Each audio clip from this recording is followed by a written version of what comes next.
Praise the Lord. Kind of a solemn occasion and announcement. One of my best friends in the entire world, her mom passed last night around 11:30 p.m. and she just advised me that she did.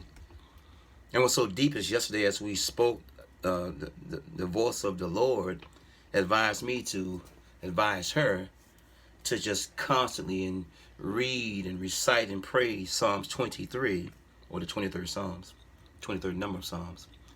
And John chapter 14, verses 1 through 6 to her. And she just called me and said, thank you so much, T, for being there for me. I said, no, the Lord was there for you, and I was just on the outside looking in. I was just in the stadium. I was just in the in crowd.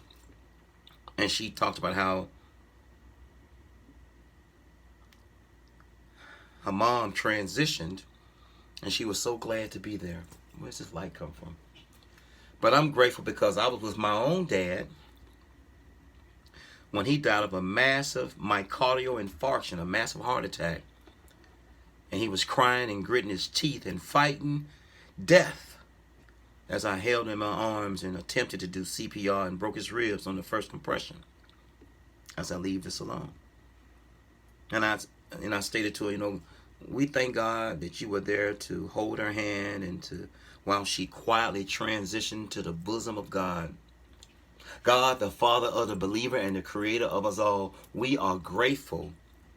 This is my dear friend and sister. We've been friends for years. One of my best friends as I leave this alone.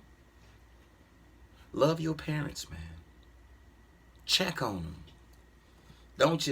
Don't rush them in Walmart, Kmart. You didn't rush in the casino. You didn't rush in the mall. You didn't rush while you were running your errands. So don't rush mommy and dad, because our mom and dads hold our hands for just a little while, but they hold our hearts forever as I leave this alone.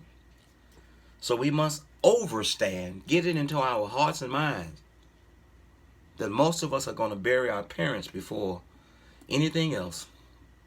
Love your mom, love your dad. I'm not trying to tell you what to do.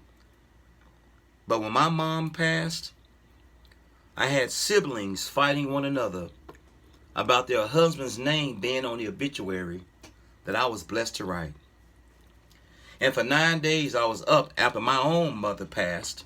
I was blessed to speak at her funeral, a homegoing celebration. It wasn't a funeral because we celebrated the life of my mom and my dad. And to death will change a family, make a family fight and tear each other to smithereens. They've been fighting all the while mom and daddy was living, but when that death hits the queen of the family or the king of the family, the patriarch, the matriarch, you talking about some foolishness, some silliness, some stupidity, some anger, some infighting of factions and division. Let mama pass. Let daddy pass as I leave this alone. So my dear friend, I'm here for you.